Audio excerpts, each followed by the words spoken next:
Hey, good morning, everybody. It is me, Rob Voorhees, Business Development Manager from Exertis Almo Pro AV. I am super excited today because we are here with the third episode of EA Power Hour's Mind Your Business segment. One of the reasons why this episode is so important to me is because for those of you who weren't aware, the month of April is World Autism Acceptance Month. You've probably all heard my stories in the past before. I am the very proud father of a daughter who is on the autism spectrum. And this gives me a great opportunity to really blend my love of my career with obviously my love of my family. And before I introduce our extremely special guest today, I want to tell just a really, really quick story. A few years ago, maybe 2.5 years ago, Exertis Almo was, we brought our E4 experience event to the Boston, Massachusetts area. And, you know, typical show goings, I went to one of our panel discussions that I saw on the schedule that was all about diversity, equity, and inclusion, DE&I, if you're familiar with those letters. I'll be totally honest with all of you. I had no idea what I was walking myself into. I'm definitely a people person. I love all people. I respect all people. And I thought that's the panel that I want to sit in on. One of the very first things that I learned at this panel was about the topic of neurodiversity. And that is a word that even as a 40, I guess at the time I was 41, I had never heard that term before, certainly not at work. And one of the first things that one of the panelists had said was about autism. So obviously my ears perked up and I was fixated on this conversation the entire time about what neurodiversity is, what it really encompasses, how autism's related. And, it was, again, very interesting for me to be able to blend what I knew about autism with my daughter and have that happen at a work event. So that was my quick story. But it was also the very first day I met our special guest, Kim Lonas from Exertis Almo. Kim, thank you so much for joining. I feel like this is long overdue of us having a more detailed discussion about this. And while we get started, why don't you tell the listeners and the viewers about what it is you do at Exertis Almo and really how it's all related to our topic today. Sure. Well, thank you first for having me. I'm excited to talk about my favorite subjects. So for those I haven't met, my name is Kim Lonas. My pronouns are she, her. I'm currently a diversity inclusion program lead for Exertis Almo, and my work focuses on embedding or strategically embedding diversity, equity, and inclusion within our businesses and aiming to impact the around 4,500 employees that we have. My background is started within the business and human resources, recruiting, diversity, equity, inclusion, change management, and I really took an interest in DE&I for a lot of different reasons, and then took different certificate courses to help me have a better understanding. And then I'm trying to cascade that information into our businesses to make a positive impact on our cultures. I will definitely tell you that, for anybody who hasn't met Kim, that is spot on. And if you do follow her on social media, it seems like every week, Kim, I know that might be a little over dramatic, but seems like every week, not only are you at a different office or different warehouse, but also it seems like a different continent. So, obviously, being under the DCC umbrella with us being Exertis North America, I actually want to start things out that way. Do you see a lot of differences when you are visiting, other offices overseas compared to what, all of us in North America are doing, or are there a lot of similarities between the two?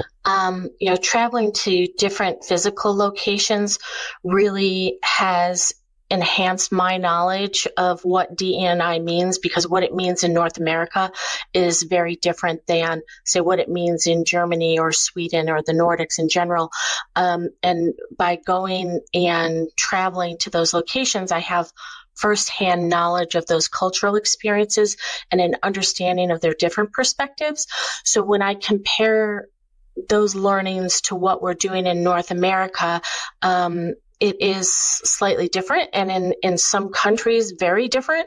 But, it's allowed me to have that direct engagement with those diverse groups and to help kind of guide the conversations in how we make a positive impact for our businesses wherever they may be located. So I think from a North America standpoint, it is very different. I would imagine there's some, purely from a cultural standpoint, but there's got to be, some differences, but ultimately something we can learn from them and something they can learn from us. So, that's what's always interested me about your travels is at first it's kind of like, why the constant need, but then it becomes, well, it's important to see what others are doing to try to see what tips we might be able to pick up on and improve on, certainly. And we're all under one umbrella now anyway, so it's always important to foster that relationship for sure. Yeah, absolutely. And it's, when you learn from other locations who may be the one thing, we are in a devolved business model. So every business is at a different stage in their DE&I journey, and they call it a journey for a reason. Everybody progresses differently. And there are things that we can learn from different locations, and there are things that they can learn from us in North America. So by connecting all the businesses, by being present in them, there's a sharing of information and a deeper understanding. That's great. That's great. And so one of the things, Kim, that you and I have had the fortune of sitting down before an E4 and just chatting about our families and, the subject of DE&I, I'm trying to think the best way of saying this, but it's to me, it's interesting because, again, as I said in my opening segment, I'm a people person. I love all people, and that's the way I approach my life. I feel like the subject alienates a lot of people.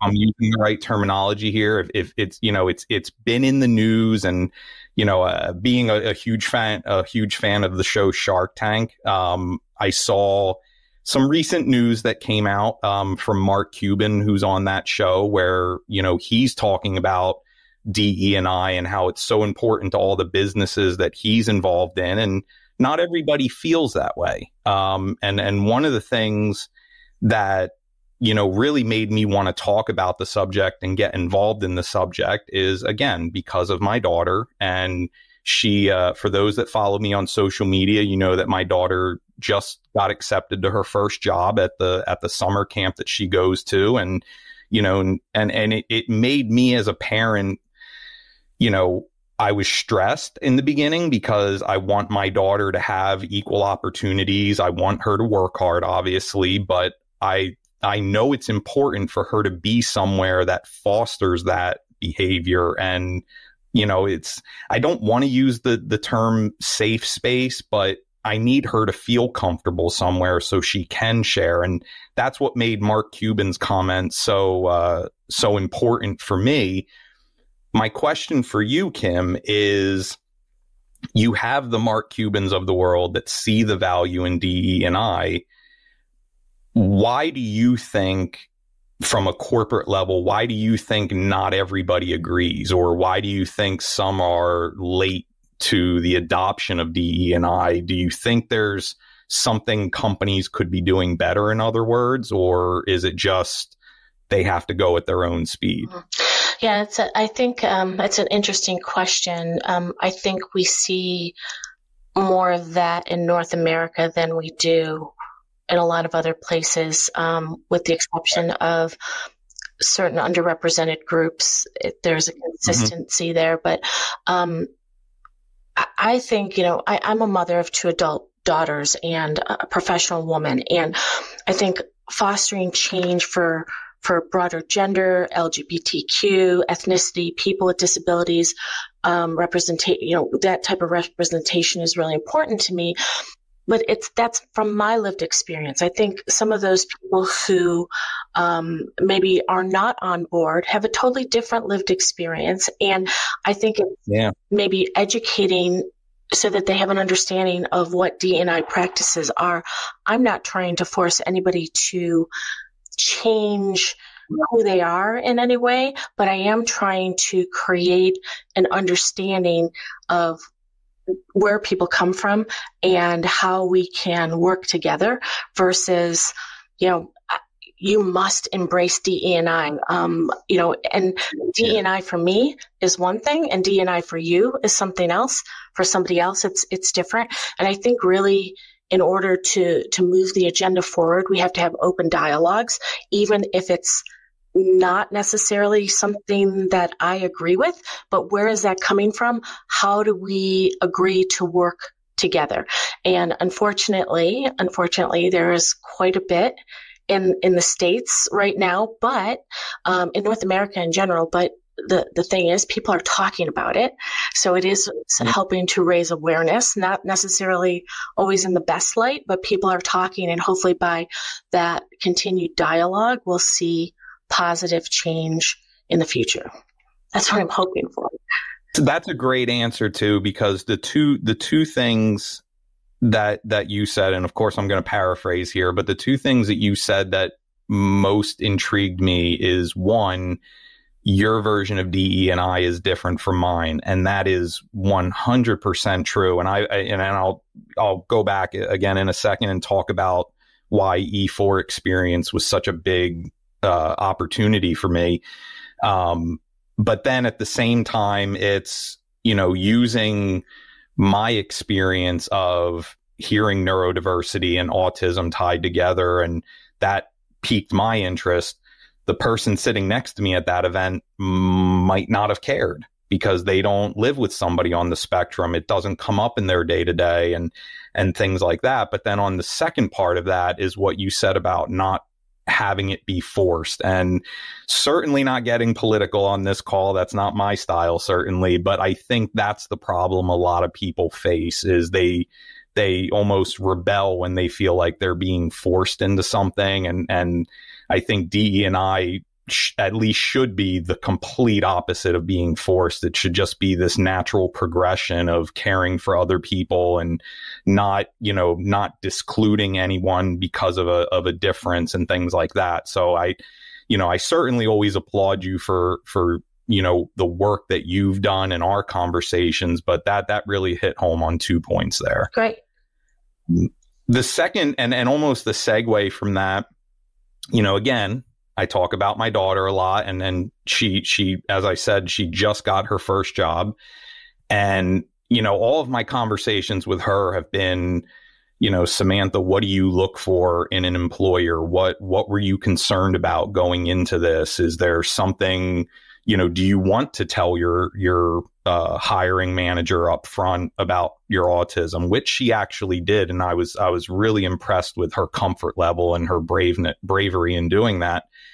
But my question for you, Kim, is on the flip side of that, what can companies be doing, or what should they be doing to make the appeal? We've talked at E4s before about, are you for example, working with local autism foundations in your area to hire people on the spectrum, or other neurodiverse candidates, but something like that. What, from a corporate standpoint, should companies be doing to make their businesses, their offices, their storefronts more optimal for both employees and customers who might be neurodiverse? That's a great question. And there are a lot of things that businesses can do. There are different organizations, regional, national, that companies can partner with. I think the first thing is creating understanding and before you, I'm a big believer in that, before you just start layering in different aspects of diversity within your business, you need to educate your team so that when you do hire somebody, there's that inclusion automatically because there's understanding, there's not fear in not understanding the differences. So I think training on neurodiversity awareness is really important. And what does inclusivity mean? I think when we look at, and I know we've talked about autism, I think it's 85% of adults with autism are either underemployed or unemployed. And why is that? I think one of the things is sensory work environments or lack of them. And so we could create quiet workspaces for sensory reduction. So if somebody has autism and maybe it affects them from, hearing, is there a place that we can designate or noise canceling headphones? I know we've talked about that in the past. Are there, instead of making assumptions, the other thing that we can do is have conversations. Like if, one person with neurodiversity doesn't mean, or understanding of one person with neurodiversity doesn't mean you're going to understand all, because there are so many different aspects of neurodiversity, from autism, dyslexia, attention deficit disorder, and I could go on. There's a long list. So really sitting down and having a two-way communication about what that individual needs and what is feasible within the business. And then once you learn that, sharing it with their coworkers to say, let's create a supportive environment. And I think those are the biggest things that businesses can do, is starting a conversation for understanding. And then there are, of course, once you get past that and understanding like flexible work schedules and what works best for that person, there are assistive technologies available. And not every person's going to need them, but also being aware of what's out there. Yeah, that's a perfect response, because, as you're talking, I'm thinking about, all these different types of situations that, not just with my daughter, but even myself. And I'll be the first to say, I've never been formally diagnosed with, dyslexia, ADD, autism, or anything like that. But there's definitely been some situations where, for an example, being at a trade show when, you have loud music and displays in your face and lighting flashing, where sometimes you're kind of, okay, I need to step back from this and take myself out of that. And it's I always find myself, texting my wife saying, oh my goodness, Samantha would hate it if she was here right now because of all that overstimulation. And even sometimes with myself, you remove yourself from those situations so it doesn't become a negative or have a negative impact on my work. And that, again, is why I was so concerned about her entering the job site. And, whether it be E4 or your work or any of the other, opportunities that Exertis Almo's worked on, it really can be as simple as just talking about it and having that dialogue. Because I will tell you, as an employee of Exertis Almo and having worked here for, a little over 7 years now, I have zero apprehension about ever speaking up and saying something to any of my, bosses or executive team, if I need anything, because I know my company is at the forefront of DE&I and what we're trying to do to make it, comfortable for everybody. And I think that you can't underline that enough, that just by talking about it and making it, a topic of conversation constantly year round, it makes the employees feel more comfortable bringing it up if they do need special accommodations. So again, applaud Exertis Almo, applaud your work on everything you guys are doing, because it really does make a difference. And it's something so simple. It's not, you don't have to immediately, remodel your offices. You don't have to immediately spend millions on new equipment. You don't have to take these grand steps. Sometimes it is just as simple as having that conversation and, opening that dialogue stream to figure out what's needed and what's not. And it's all a learning experience, and that's how we build awareness around it. Yeah. And, you make a good point. It doesn't have to be incredibly expensive. It's just understanding. And sometimes people are not necessarily diagnosed with any one different neurodiversity. Neurodiversity is the viewpoint that the brain differences are normal. And I think every single person thinks slightly different than the next. And again, because their lived experience has an impact on them, neurodivergent people, their experience, how they interact and how they interpret the world, could be as easy as having a conversation and them not being aware that there's already a resource available to them. Yeah. So it's just, again, conversing and, looking at what might be an easy fix for somebody. Maybe they're in a really crowded, noisy part of the building when they are in office. Maybe there's a corner space that they could be moved into where it's less disruptive for them. And again, it doesn't necessarily have to be a diagnosed condition. It could just be, I need support, and just asking that question. And it really could be something as simple as that, because and you've mentioned, a quiet corner, a quiet office, noise canceling headphones, and, and certainly, much like my daughter, I mean, there are moments at home, when I have downtime where I do just want to put my headphones on, listen to music, maybe watch something on my laptop. But not everybody on the spectrum is like that. And I think one of the misconceptions when you hear, a quiet space, no, we are not talking about a dark, room in the office with beanbag chairs and I mean, this is an actual office, but, one of the things that my daughter Sam said to me, because I'm constantly trying to educate myself, is I'll say, Sam, you're fine walking into Citizens Bank Park. We're big Phillies fans. We love going to games. How come that doesn't bother you? Because I thought, as your parent, I thought you hated large crowds. And she goes, no, it's not the large crowds that bother me. It's the sudden noises. She goes, if I'm walking into a baseball park, I know it's going to be noisy.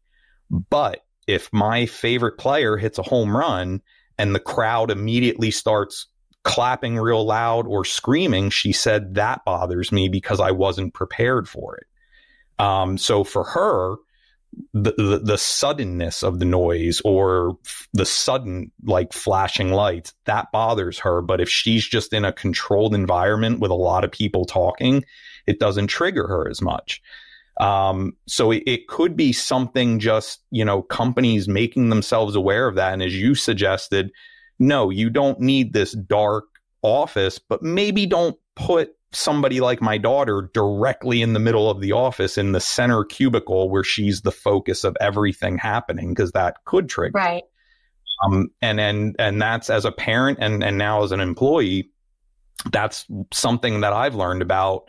Not just neurodiversity and autism, but specifically is it's never one size fits all. And it is constantly, what triggers one person might not trigger another. And that's why you just have to keep that dialogue open, as we've said, to make sure that you're being respectful and you understand, what accommodations might need to be met. Because the one thing that I haven't said, but I cannot emphasize enough with everybody listening, when you make somebody, and I'm speaking specifically autism spectrum disorder, if you make that person feel comfortable, it is absolutely remarkable what happens.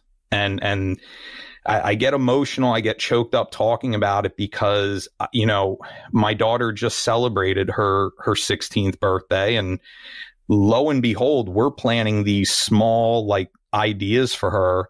And she said, no, Mom and Dad, I want to have a big party. I want to have that that grand hall with the flowing dress. And we looked at her and said, that's not really her. That's, we thought of her so reserved.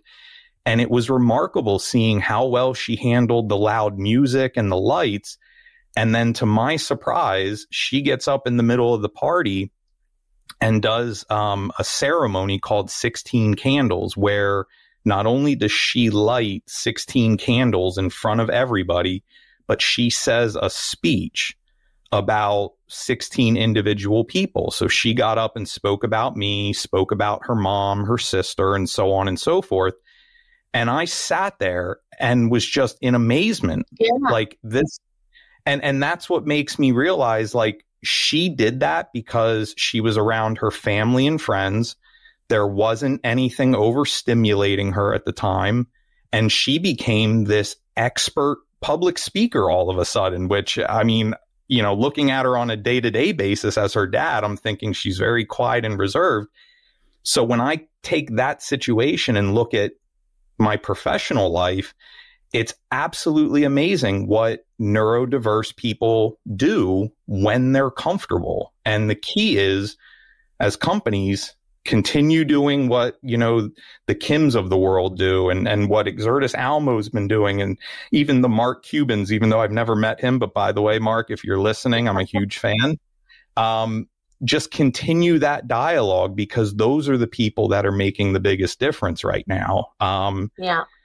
I'm going to get off my soapbox for a second because I am getting emotional, but yeah, it's absolutely incredible. And that's why something as simple as like the Boston E4s and the conversations you and I have had and all the work you're doing and flying overseas, it is making a difference. And that's, I'm excited to see, good, bad, or indifferent, DE&I has been kind of at the forefront of conversations, and I'm just hoping for more positivity around the term in the future than the negative side. But well, thank you for sharing the story about your daughter. As you were talking about that, I was thinking about several of our businesses have hired individuals who are either neurodiverse or specifically have autism.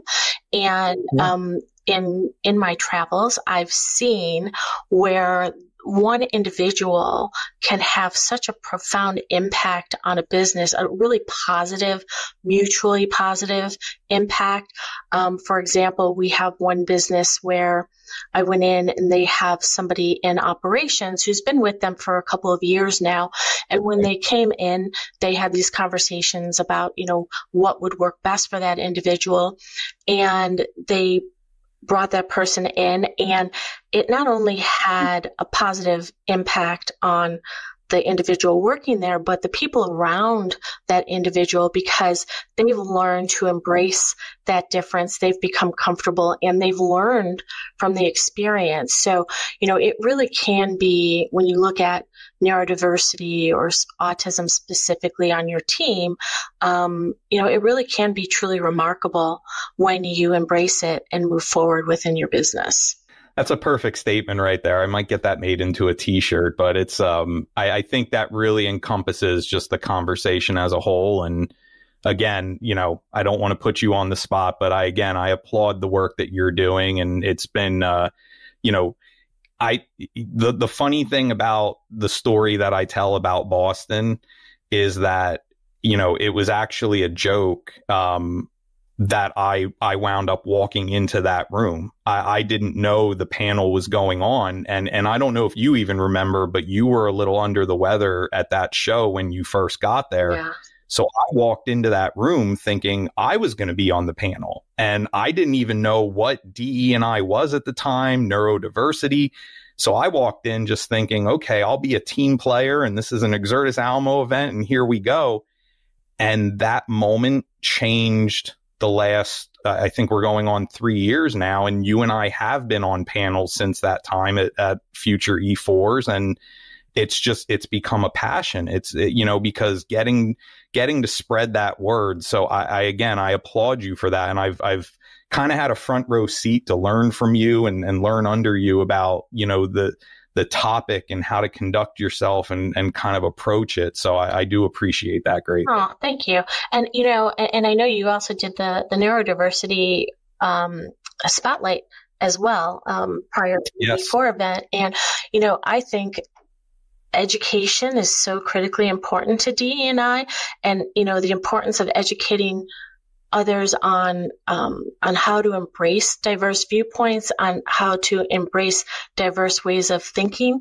And each step we take towards that goal of creating a more inclusive environment, it's like ripples, right? It creates a lasting impact. So one single voice like yours, like mine, can really be a powerful agent for change within the business. I hope so. And I'm sure you would probably agree with me on this, but I got to tell you, the number of people that come up to me at E4s, InfoComms, message me on social media, on LinkedIn and what have you, that also have children on the spectrum, or maybe they're on the spectrum.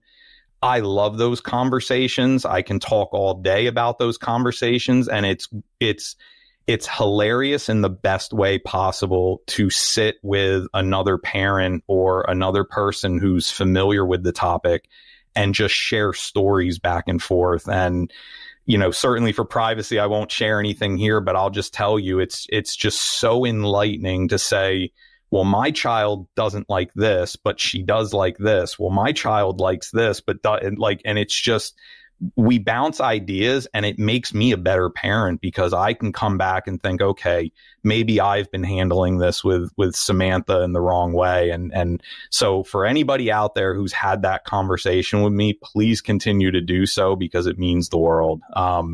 So I greatly appreciate that. You know, Rob, you make a really good point. I think a lot of times we're in business mode and we go down our path of what we need to accomplish. And even people we deal with in our day-to-day lives, imagine if you never put out into the world what your personal lived experience was. Those people wouldn't talk to you. They wouldn't have that safe place to go to. You are that safe place for them, right? And I try to, yeah. And I have experience within the industry where people were living a similar experience and could have benefited from having somebody to talk to, but they didn't know because they didn't put it out there. And years went by, and all of a sudden you have this person share, and then, gosh, I have that same lived experience. Let's talk and let's learn from each other. And that's really what it's all about. That's where the magic starts happening, when people start being their true selves and sharing of themselves. That's I mean, and that's actually been a buzzword for me for at least the last year now. I feel like it constantly comes up, and that's authenticity. I just, you know, I wear my emotions on my sleeve. I know a lot of other people that do the same, and especially with my work, you know, I'm trying to go, and this isn't a catchphrase, I'm trying to go beyond the numbers. I think it's so easy, especially in the world of sales and business development and working in a corporate atmosphere. It's so easy to just look at, are we up? Are we down? You know, what's going on with the business? There's so much more that goes beyond that. And if I can be a listening board for that, or talk about it at the same time while I'm doing my job, obviously, you know, that excites me. It's always, and again, like I said about E4, being able to blend my personal life with my job, that's like the perfect combination for me. And it combines two passions at once. So it's, yeah, something I'll always continue doing no matter what. Absolutely. Same. But at this point, I have taken enough of your time, but I am going to put you on the spot for one final segment that I like to call the finish line. I am an avid runner. I am a little injured right now, so I won't get too emotional about that. But my interest for all the viewers and the listeners out there, Kim, is, you know, I call it the finish line because I want to give them one tip or best practice from every episode I do that will help not take them across the finish line to bigger profits and, you know, bigger days ahead, but especially when we're sitting here talking about DE&I and something so important, what is one best practice that you can share with everybody that will help take them across the finish line to change, or take them across the finish line to maybe learn something about DE&I that they hadn't even thought of before. Or it can be completely unrelated to DE&I, but I know that's your specialty. So what do you got for them? Well, since we've been talking about autism and neurodiversity, in relation to neurodiversity, I would say a key practice would be to personalize strategies to suit an individual needs versus generalizing. So, for example, providing organizational tools that are tailored to that person, flexible working options that align with that person's unique working style. Because when we have a person with neurodiversity, there are unique working styles, and not everyone is the same, as I mentioned before. And, just personalization of what's going to be a success for that individual, how we manage one person versus manage our entire team when neurodiversity is involved. I just came up with my new t-shirt slogan, and it's going to be personalization, not generalization. So thank you for, I absolutely love that. And I think that perfectly wraps this up with a bow from this discussion. So thank you, Kim, so much. For anybody who hasn't already, Kim Lonas, she's on LinkedIn, a great person to connect with. And I can only hope to meet up with you again at a future E4. I know we have our NSM coming up in a few months, but it's always a pleasure, Kim. So thank you again. It's great talking with you, Rob. Thanks for inviting me. I appreciate it.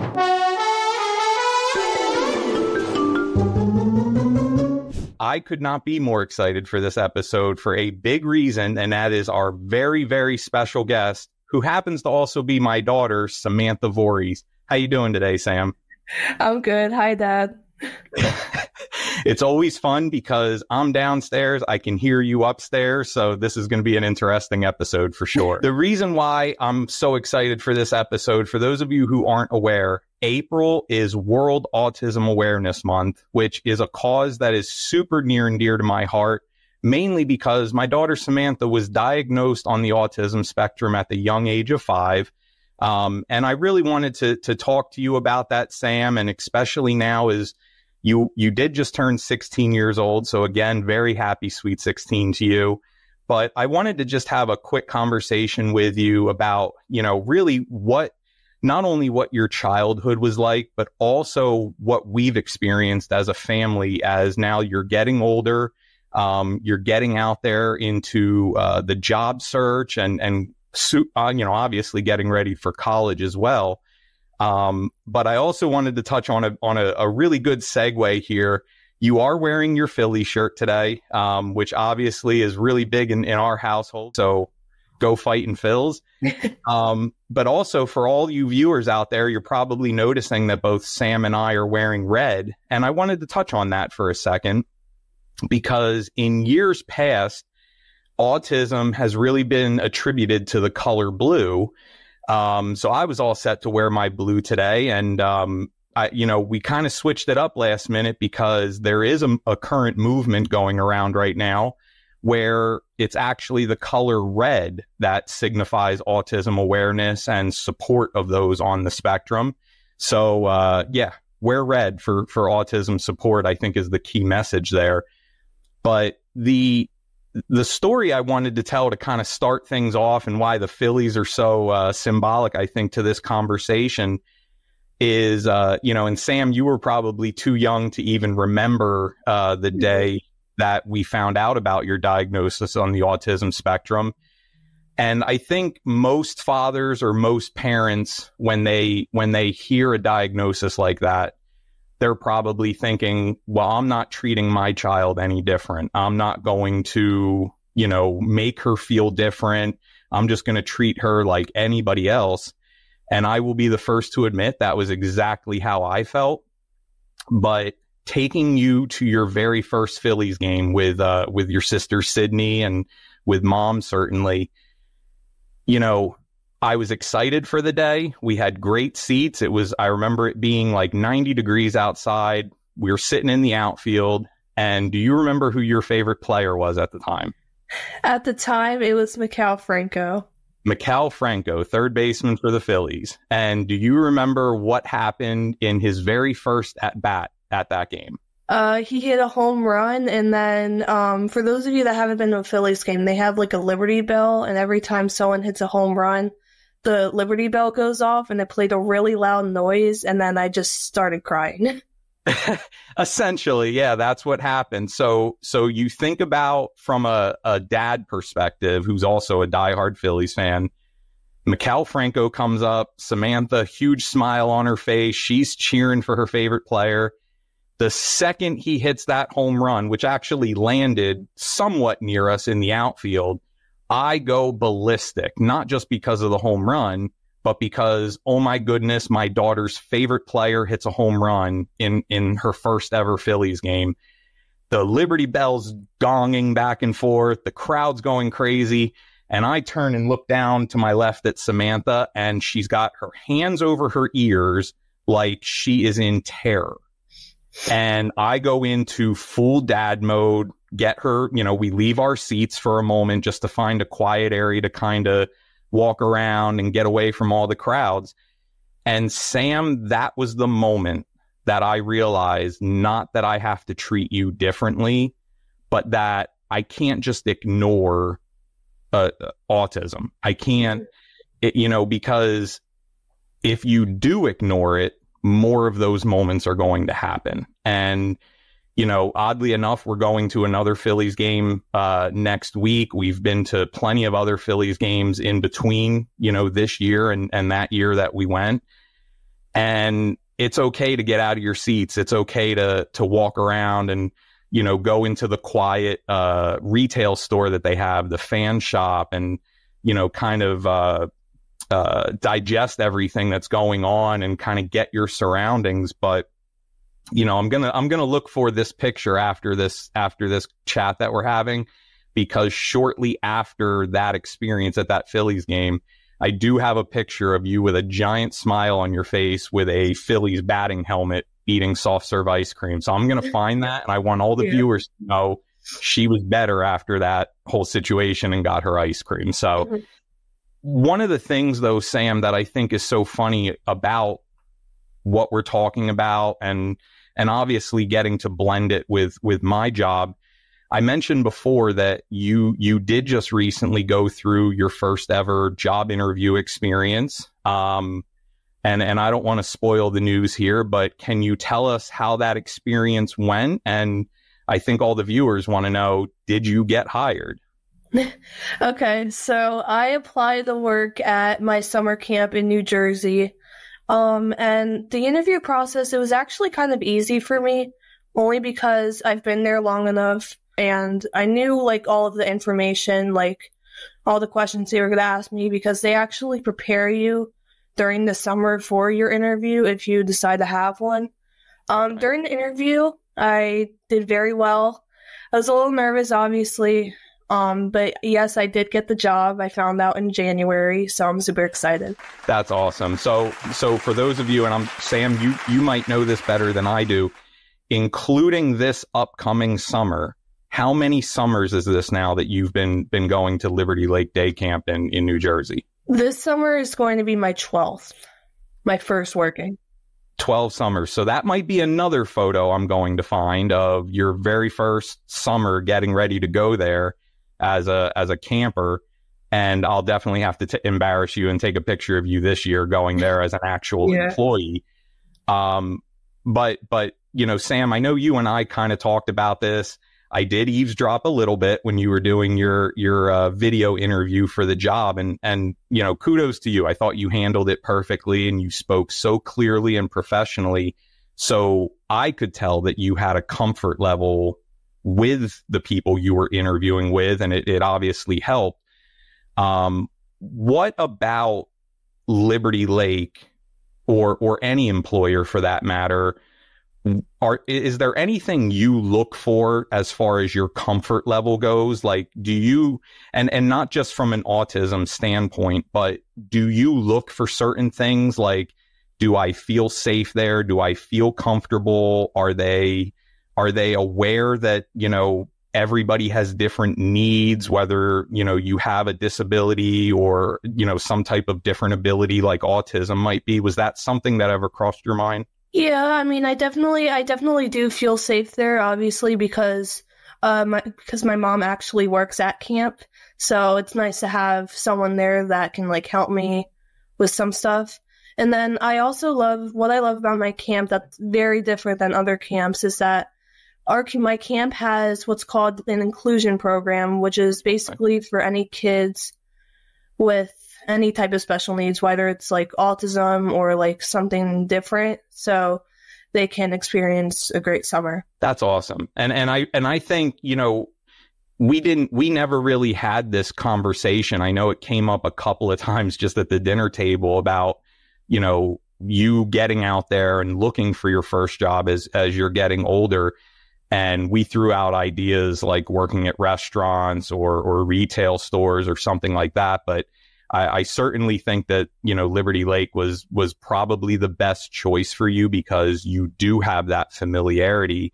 And as you've always told us, you are very scheduled. You like things to be as organized as possible, and knowing, the employer you're going into, it is sort of that high level of comfort that, you'll probably be, as you say, nerve sighted on your first day of work there, but you're also going to be, I think, more excited because I know this place. I know where, the restrooms are. I know where the office is. Like you're not a brand new person to that situation, which I think will help you. Yeah. So if you had to really peg something for an employer, and what I mean by that is, you talk about how Liberty Lake has an inclusion program, and I certainly have heard other stories about how understanding and welcoming they are to everybody from all backgrounds and walks of life. Is there any advice that you have for an employer, for a boss, so to speak?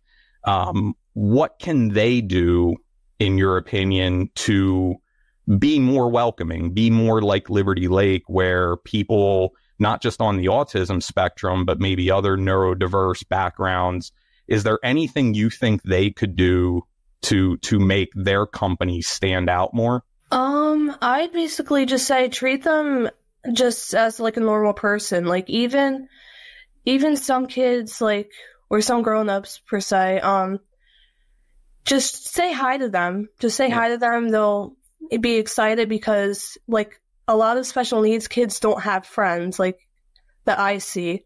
So even if you just say hi to them, like, they'll be so excited to talk to you because it feels like they have an actual, like, person to talk to or, like, a friend. Like an ally, like somebody sticking up for them. Mm-hmm. I think that's actually a really, really good point, Sam, because one of the things that I have said about the company that I work for, Exertis Almo, is that they're so vocal when it comes to not just neurodiversity, but, all forms of diversity, equity, and inclusion, that it does make people feel comfortable. It's like, oh, well, if this company is at the forefront of DE&I, I want to work there. I want to feel comfortable there. And it kind of helps get those people in, because one of the things, and I will embarrass you just for a second, but in the best way possible, as a proud dad, ever since being diagnosed at the age of 5, I have seen you be on the honor roll almost every single marking period, I think, if I'm not missing anything. Yep. You have been a straight A student. You just got notified recently that you can apply to be on the honor society at school. You're in the Future Teachers Club. I mean, you have so many accolades that Student of the Month. I know I'm forgetting probably 1,000, but the reason why I'm mentioning all these is not necessarily to embarrass you, but to really show to all you viewers out there who are involved in hiring practices that if you are not involved with DE&I in some form or facet, I can say bluntly, you will lose candidates like a Samantha in the future. because it's so important to give them the space to flourish and to really show their abilities. And I will tell you that as a parent of somebody on the autism spectrum, when my wife and I educate ourselves and we learn more about what Samantha needs and what helps her, I mean, you see it in her grades, and that is something that any employer should want to have on their team. So Sam, compliments to you on all your hard work. And as a sophomore in high school, I'm ecstatic to see what you do to kind of head into college and your first summer as an employee. Mm-hmm. But Sam, this is the moment of the call. I am going to put you on the spot here, so I hope you're prepared. Okay. Okay. Yeah. As you know, what do I do nearly every morning? I go running. So all my medals behind me. The finish line is very, very important to me, because when I see the finish line of a race, I know I'm about to cross it. I'm about to get that medal, and it's just the runner's high from it. I feel great afterwards. So I call this segment the finish line. I am going to put you on the spot real quick. What is one tip or trick that you can give to potential job applicants who might be neurodiverse? What tip can you give them that might help them look for jobs, interview for jobs? What kind of tips would you have for them? Okay, so I would say definitely prepare in advance. I mean, for my job personally, I didn't really have to prepare as much, but I still had to prepare for I asked questions, looked up information about the camp more. And then also I would write notes and ask questions, because if you do all of that, you'll make it sound like you're more interested in the job and excited for the job. That's awesome. I think that's such a simple point, but something that even at my age, a lot of people don't do, and they kind of go in cold, and they're not set up for success that way. So Samantha, thank you very much. I do want to also thank you, because today's your day off for school, and I put you to work this morning. So yeah. You can go have your day off, have your free time. Go Phillies, by the way. I know we're pulling for Bryce Harper, so let's hope for a big game. And so, as always, everybody, thank you again for listening, for viewing. Be sure to like and subscribe to the Exertis Almo YouTube channel at this little button below, if you can see it. Because you will be able to keep up with not just all of the Mind Your Business episodes, but also the rest of the EAV Power Hour. We have a lot of great content coming out. And one last Easter egg for everybody. I do have the privilege and the honor of presenting at InfoComm this year in Las Vegas. The title of my segment is Autism in AV. So really it's going to be a great, of course I'm biased, it's going to be a great session. We're going to talk about ADA compliance, Americans with Disabilities Act, and really uncover a little bit more about the hardware side and the pro AV side of autism and the acceptance around it. So I look forward to seeing everybody out in Las Vegas this year in June, and we'll see you guys next time.